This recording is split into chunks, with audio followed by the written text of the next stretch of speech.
Welcome back to Cozy Couch Contingencies. Today's episode is one we've wanted to do, but we really kind of wanted to find our way first. So now we're going to dive into an episode that is actually all about our careers.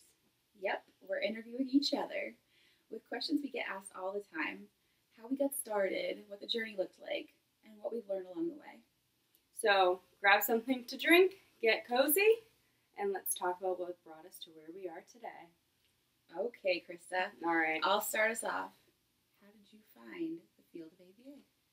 Well, long story short, I found the field of ABA because I had my son young, and I was working at a daycare when he was 3.5. And one of the women that worked in the daycare, we had a lot of biters in our classroom. Yeah. I worked in the toddler room. And she was like, hey, like, I'm a BCBA, like, I have the science that's pretty cool, and, like, I can help you decrease the behaviors.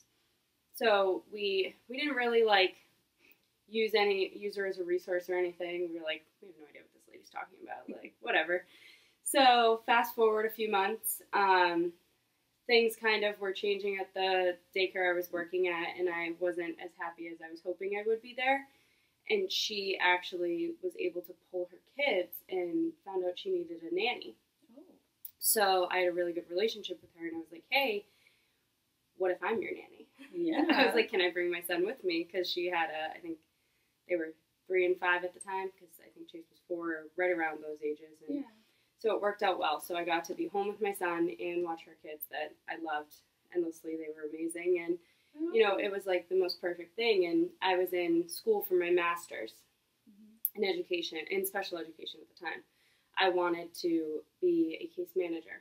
That was my goal, because I wanted to work in the schools and have the same schedule as my son. And she was like, hey, I think you'd be really good at this whole thing. And I was like, again, no idea what you're talking about. So one of my classes ended up being a behavior management class. And her colleague's mom taught the class. So she worked with this, so the mom's son worked with the woman I nannied for. And she was like teaching us all about behavior and all this stuff, and she was going to a school to be a BCBA. So once I found the class, I went in one of the classes, she talked a lot about ABA, and I was like, I went into work the next day, and I was like, this is what you do? I was like, actually, I think you're onto something. I think I might be good at this. I actually am really interested in it. So it kind of just spiraled. And so I ended up finishing, because to have your master's in special education, you needed to do student teaching. Yeah. But I didn't want to do student teaching. And I knew at that point that that's not what I was going to be when I finished everything. So my school had a master's in education where I could do a master's in education without student teaching.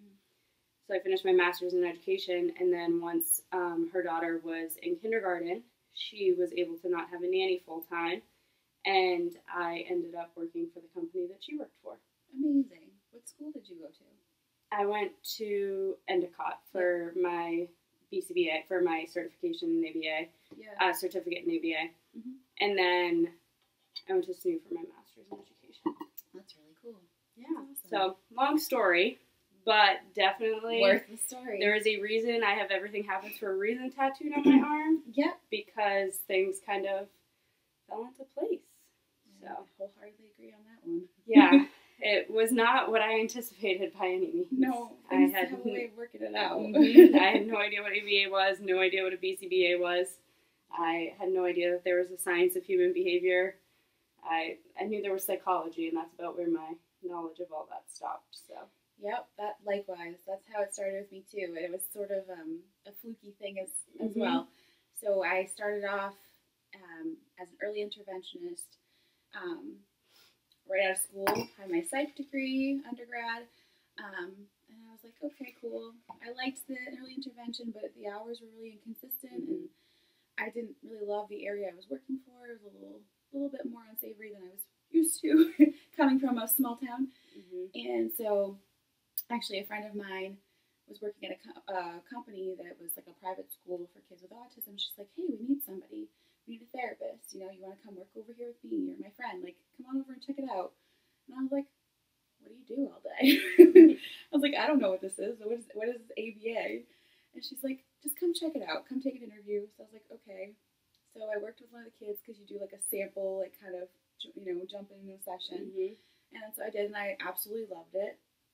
And I was like, sign me up. Here I come. And then from there, I decided I've been there for, jeepers, I think it was like a couple of years. And I was like, I'm going to get my master's.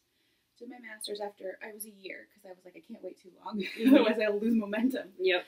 So I did my master's program through Endicott online, which is a different vibe for me because usually I'm in person, but I think it worked out really well because I worked full-time, had a part-time job, working with a client outside of school, and then I got my school done too. It took me a while because I took one class a semester, but I also want to make sure I got everything. Yeah. I had to get it all. You still were able to do it. Yeah. It's a long story. I know. I feel like both of us. I'm out of breath talking about it. It is just funny how, like, I feel like this is such a field that it's not like when I was younger, I wanted to be a teacher or a lawyer, like, two very different things, but I wanted to be one of them. Yeah. And, like, this isn't a field that is talked about.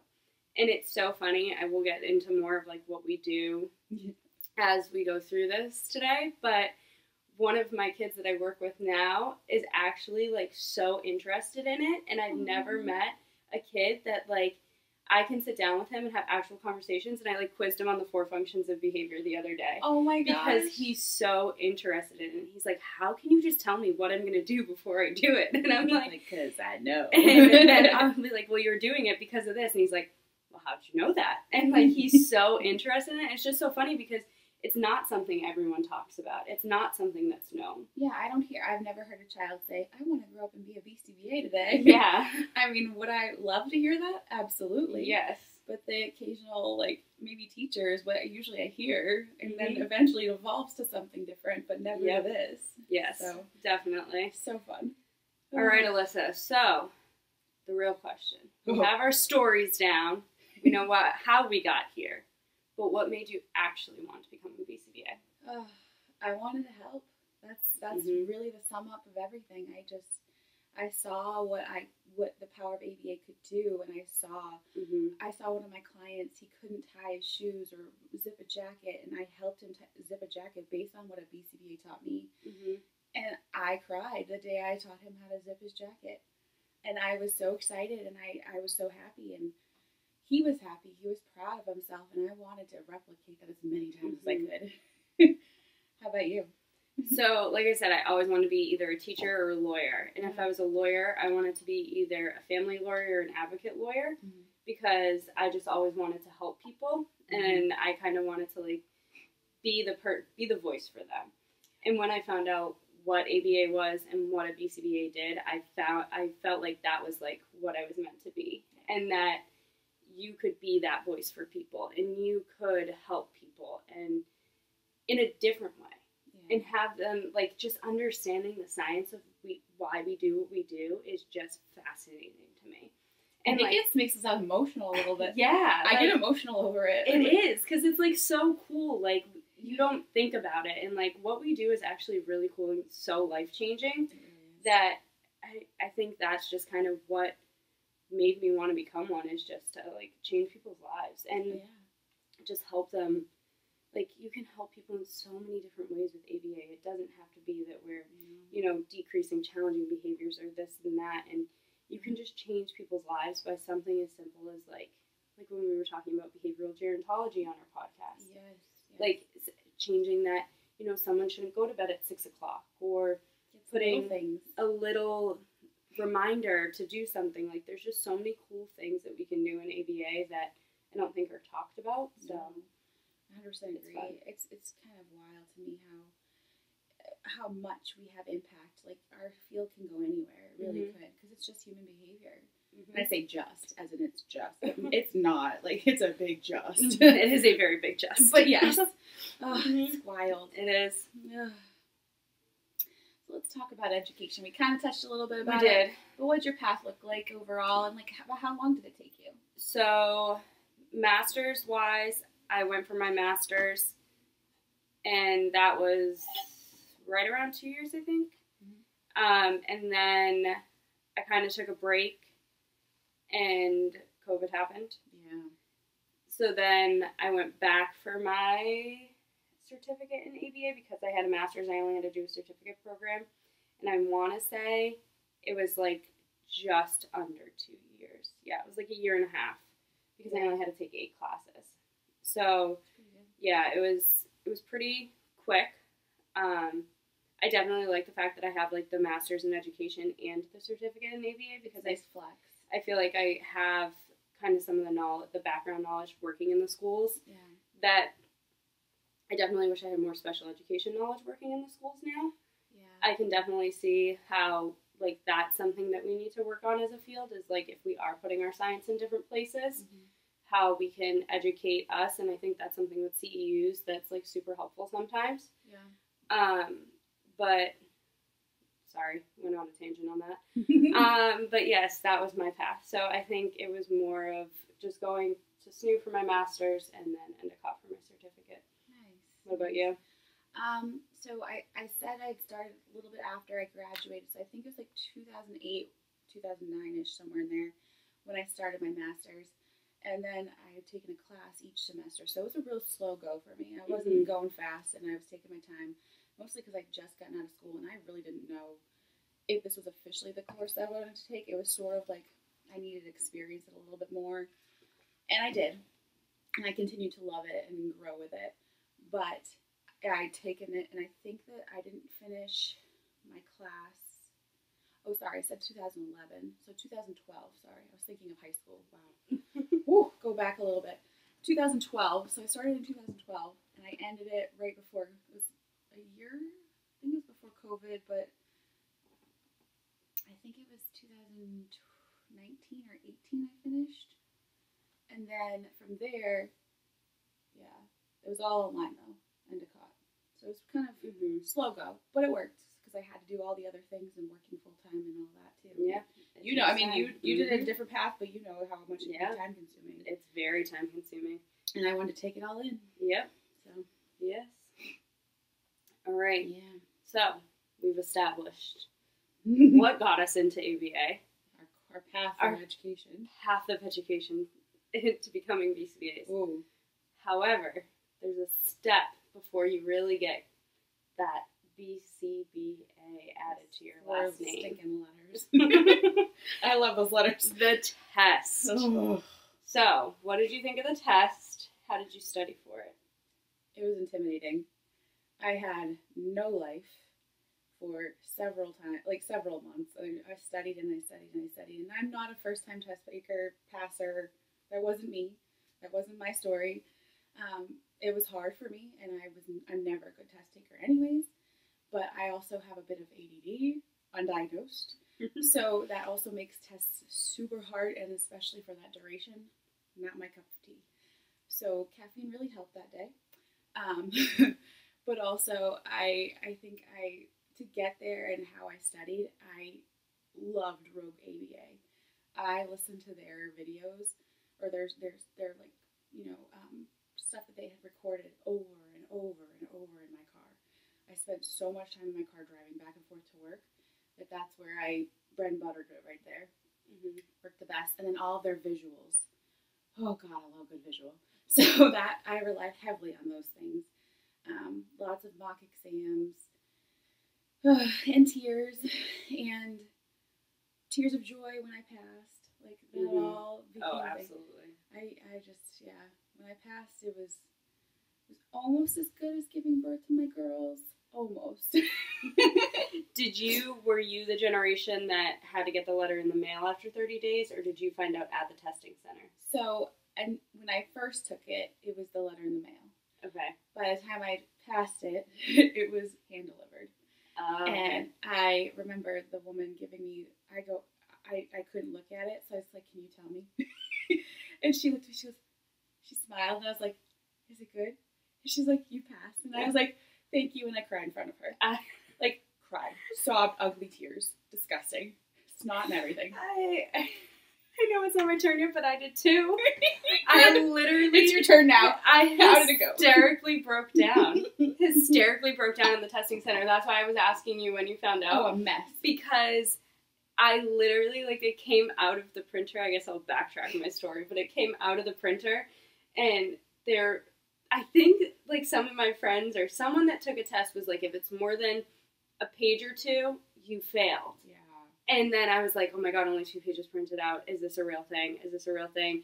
And then she, like, handed it to me, and I looked. I, like, didn't know where to look, so I'm, like, looking at the whole paper, scanning it, and I was like, I think that says pass.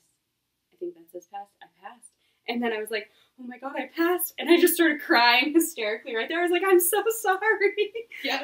And she's like, no, this happens more than you think. I was like, okay. I was like, I never cry, but, like, this just, it, like, all culminates to that one moment of seeing the PASSED on your paper. Oh. Like, it's insane. It gives me goosebumps remembering that moment. Yeah, like, it still makes me emotional. Yeah, like, I remember calling my parents on, like, repeat.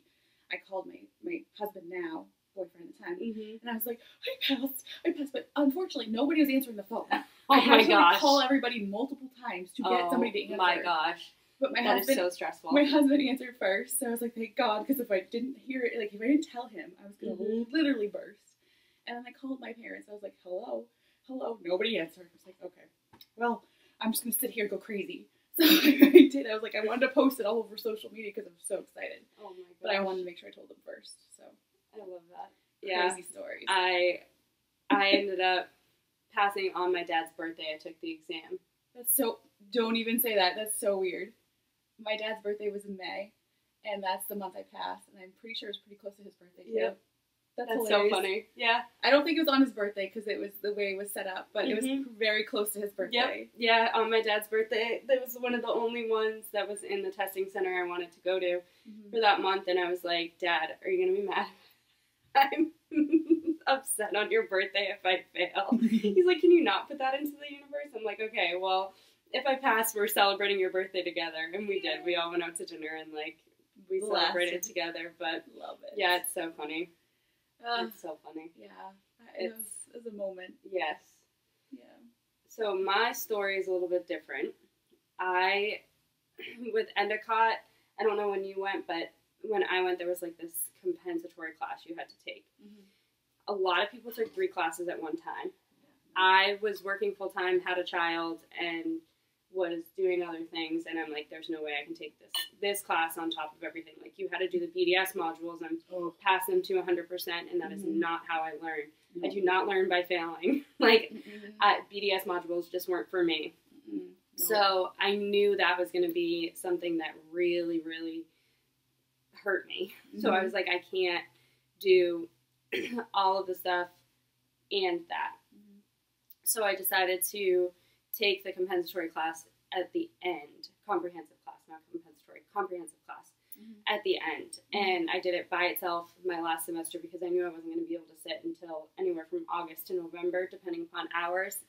So I was like, there's no reason to stress myself out about it. Yeah, take your time. So I took the comprehensive class, passed that, did not feel that that was how I learned at all. But thankfully, I worked for a company that set you up with mentors, and I had the most amazing mentors. And my supervising BCBA at the time, who may join us sooner rather than later, was wonderful. And she gave me all of her study stuff. I was kind of able to use that. Plus, Study Notes ABA is one of my favorite apps. It was so cool because it, like, actually made studying fun. You felt like you were, like they had friends references, and, like, it was just cool, and kind of worked out really well and was super helpful. But I'm also a procrastinator, so I didn't really study a lot. I know that's not the answer everyone wants, but I firmly believed that I learned so much between my career in ABA, my mentorships. I mean, I was living, breathing it every single day. And it was just to the point that I had such an amazing experience, and I trusted the people that taught me what I was learning, that I didn't really feel like I needed to study for months and months and months like some people do. That's really good. I think I had a one-off experience for sure. Like, the company that I worked for is incredible, and they truly set you up to become a BCBA that is autonomous and can do everything on their own. And that was something that I don't know that I could be the BCBA today I am without that experience. Yeah. So, no, I didn't study very much. Like I said, BDS modules weren't for me. I used a lot of like flashcards, and the Study Notes ABA app was super helpful because it was like that application piece of it. I wrote down a lot of stuff. I'm like a writer when it comes to that stuff. Like, I have to write down the definition and the word and all of that. But I think because of my training and because of my experience, I didn't find that the exam was as hard as I thought it was going to be. That's a good thing. So I feel like that's also something, like, I know that's not everyone's experience, and the exam is very hard, but I think it also comes to the point of, like, we do need better training in our field, and we do need companies that are willing to work as hard as the company I worked for did for me. Like, and it wasn't that they were going above and beyond just for me. That's just how they were set up. You had a good foundation. And it was just incredible, and it helped me so much feel confident in my skill set and my abilities, and I don't think that's the experience that everyone has. No, I definitely have the opposite, but it was nice to hear when you said that you had that foundational skill set, because that's something that a lot of people need, that to just to kind of feel secure in their knowledge. So, and I think that I didn't have that as much, but it also shaped who I am today too. I learned a lot. So, I mean, it's the give and takes. You know? Yes, for sure. So. And I think one of the other things my company did was, like, they made us apply everything. So, like, and they didn't always evaluate you on everything, but you had competencies that you had to pass in a lot of areas from the time you started.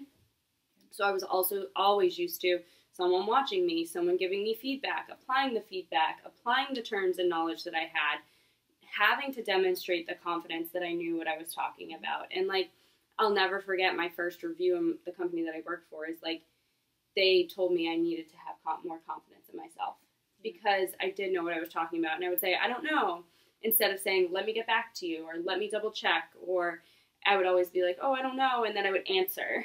And my boss was like, you do know the answer. You just needed a minute to think about it. So you can say, like, let me think about it, or let me get back to you. And so there was just certain things that I think me as a person learned so much from all of my training too, that I felt confident and I felt content with what I was doing. So I really waited until, like, the last 2 or 3 weeks to study, and kind of not cram by any means, but was like, okay, what are the terms that I need to know? What are the things that I don't feel comfortable with? And then that's how. But I also had supervision for so long. That's huge. Supervision's key. It was kind of like I was studying throughout the entire time anyways. Yeah, I didn't really stop. So you still were getting that refresh every time, which is a good thing. Yes. So that leads me to my next question for you. What was your very first job as a BCBA? So my very first job as a BCBA was not actually the title BCBA. I was still in my position that I previously was in because I passed in November and there were no positions that school year. But then I got seriously injured in March and ended up being out of work for a very long time. I was out of work for close to 6 months. It's a long time. And so that was the point where they had to be like, well, you are a BCBA. Let's promote you to BCBA. And I was able to kind of help them with assessments and, like, do the report writing and look at data and do all the stuff from, like, that aspect that was really cool that I never really had a chance to do because I was just constantly in schools and working and doing all of that. So I got to see, like, the flip side of all of it. So it was super helpful, and they were really accommodating and helping me. So my first job as a BCBA was not what I would typically look at. But then once I was fully healed and came back in September, I was able to work in schools and be a consultant. So, and I was in, I think, quite a few different schools. So it was fun once it happened. I love that. I love that. So what about you? So as soon as I got my exam checked off the list, I think I wanted to spread my wings and I wanted to try something completely different for myself. And I also was like, oh, school setting sounds really cool. Everybody's talking about it. It was the rage to start and just jump into something different. So I did. And I went through and I worked in a school in Massachusetts, and it was different for me. It was right in the middle of COVID. So everything was a lot of, hustle and bustle and a lot of meetings and things I really didn't know if I was prepared to do or not. Mm-hmm. And it kind of leads back to where our first episode being green and in between kind of thing. Mm-hmm. That really connected to that, and I resonated very, very much so with that information. And so that's where I started. I love it. It was wild. So, how did you get from that first job to where you are today? Oh, there's so many hops, skips, and jumps here. Here we go. So I started at that school, and then I made it a year there, and I was kind of like, oof, I wasn't asked back, and that's okay. I didn't want to go back, to be fair, but I ended up finding a different company. I worked there for a hot minute because I found that it wasn't as ethical as I wanted it to be. Mm-hmm.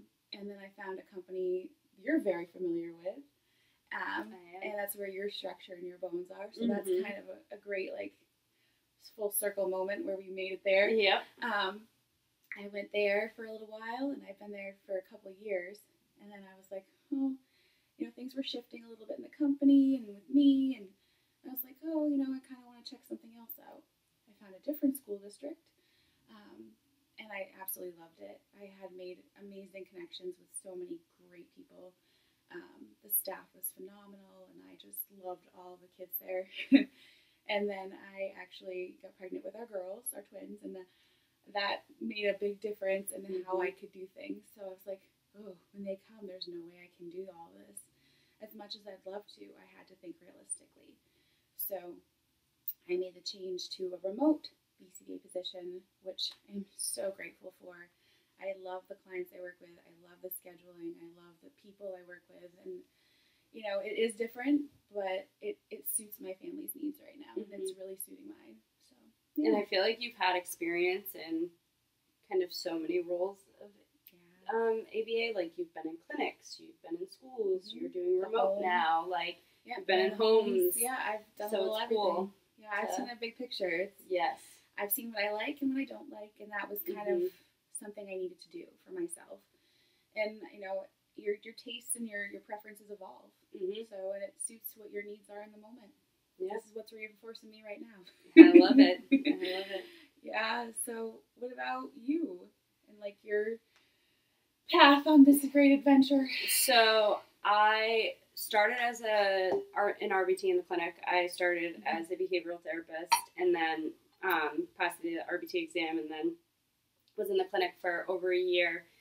And then once I got into schools in 2019, I've kind of never left, and my entire BCBA career has been schools. I've never worked in a different setting. I've worked with kids with intellectual disabilities. I've worked with kids with autism. Right now, I solely work with kids with emotional disabilities. So I work with the kids that have depression, anxiety, ADHD, DMDD, the whole gamut. So that's kind of where my passion is, and I love working with kids that, have an emotional disability or some sort of trauma that happened in their life, and they're just really looking to be heard and seen. And I think that just really makes me so passionate to help them be heard and seen, because I think it's so important for them to have someone that is in the school saying no for them, and saying, we need to back off sometimes. We as adults need to understand, they are not going to be able to do everything we want them to do every single day. And I actually work right now my caseload's 4th grade to high school. I think the oldest I have right now is 10th grade. Last year I actually had up to 22. So it's just so interesting, and I love working across all three levels. I just feel like you have to use your brain in such a different way, and you have to use our science in such a different way. Yep. And what works for a 10th grader does not work for a 4th grader, and vice versa. Mm-hmm. And then I have my middle schoolers in the middle that you kind of really have to think outside the box for. Mm-hmm. So, but I love working in schools. I worked, like I said, I worked for a company for just over 6 years before I switched into working for the public schools last year. And I just love the aspect of being the BCBA in the district. I've built so much trust and rapport with the people that I work with. It's so different, and I also get to explore like other passions of mine because now I'm coaching because I work for the district, and like it makes that sense of community so much different for me than being like the outsider that can't blur those lines. Mm-hmm. So because we have so many rules when it comes to being a contracted employee, so there's so many rules in our contracts and all of that. So I love the fact that I work for a district that wants me to be a part of their community, that wants people to know that, hey, this is the BCBA, and they'll call me in sometimes and be like, we just need to talk to you right now. We just need you. And I'm like, okay, here I am. So it's just such a fun experience, and I don't know that I'll ever leave the district I work for. It's a gem. And like I've worked in probably 20 plus schools in my career, and this is just a district that I absolutely love and adore, and I wouldn't change the people I work with for anything. So I think that's super important, is really just finding your space and finding who you want to be, and knowing that there are going to be bumps along the way. Oh yeah. But you'll get there eventually. Mm-hmm. Mm-hmm. And when you do find it, it definitely feels meant to be. Definitely. Oh, that's so true. Oh my gosh. It's so much to think about. It really is. When you look back, you're like, wow, I did all that. Yep. Weird. It's insane. So, our podcast that, we're really trying to get up and off the ground, but what made us start Cozy Couch Contingencies, Alyssa? Wow, it was one of those pipe dreams. It was. Joining a night on the town. We were. Thinking back, and it was a good time. We're karaokeers, by the way. We are. We love a good karaoke. Yeah, and a good dirty Cheryl. Yeah, absolutely. But, yeah, I think that moment, we were just like, okay, that's a great idea. Mm-hmm. And then a little longer, it took a little time. It did. But we got there, and I think that we just wanted a space that really reflected who we are as BCBAs, how we're not the stuffy type of people, mm-hmm. how we really do like to be cozy. That's mm-hmm. who we are, and mm-hmm. practical, and just we love our science. We do. It can be heavy, though, and I think that it's really a part of why we chose to do it this way is we wanted to make it feel less like that, mm-hmm. and more, everybody can do it. Not everybody, but like just saying that you can see it every day, mm-hmm. and it brings my heart joy. It does. How about your side? What do you think? No, I think you hit the nail on the head. I mean, before your girls were even born, this was something we wanted to do. Like, this has been something we've talked about for, I would say, at least 2 years. Yeah. Maybe even a little bit more, but just somewhere that we had a space to talk about our science and, like you said, make it less stuffy, and yes, still keep the science behind it, but less of that technical language that we use, and how can we break it down so that people can truly access what we are doing and understand it better. Yeah. And that was our goal. I love our goal. I love it too. Our mission statement. I love it. Have people access ABA in a different way and understand it. And take it and have a cup of coffee with it. It's great. Yes. For sure. And I think, hey, wait, should we add in what our plan is for our ABA Con at Sea? I think so. So, our hope is that you can come have coffee. I can't even say the word coffee now. You can have some coffee with us before you start your day when we are at ABA Con at Sea. We just want to talk with people. Yep. To be honest, I like to talk. I could do it a lot. Same. So our goal is we kind of met with some of the people that are doing ABA Con at Sea. We talked to them the other day, and we kind of threw out the idea of like having coffee with Alyssa and Krista.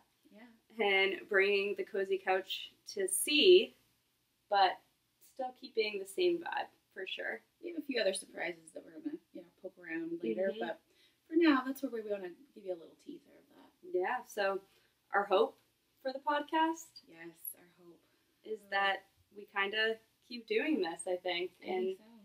keep bringing it to, even if there's only a few people listening out there, but anyone that wants a better understanding of our science. I think that's our real hope. Yeah, I agree. I think it's just a community thing, and I just like to know that, even if we are reaching a couple people, that's awesome. Mm-hmm. But we also understand that, we're not for everyone, and that's okay. But we're enjoying what we're doing, so we're still here. Yeah. We are. That was pretty fun to share. It was. It was a wild and crazy ABA thing, and it's definitely not linear, that's for sure. No. And again, that's okay, because nobody has the same path. We're all a little different. No, we are. So So stay cozy, stay curious, and stay compassionate. And cheers to Cozy Couch Contingencies.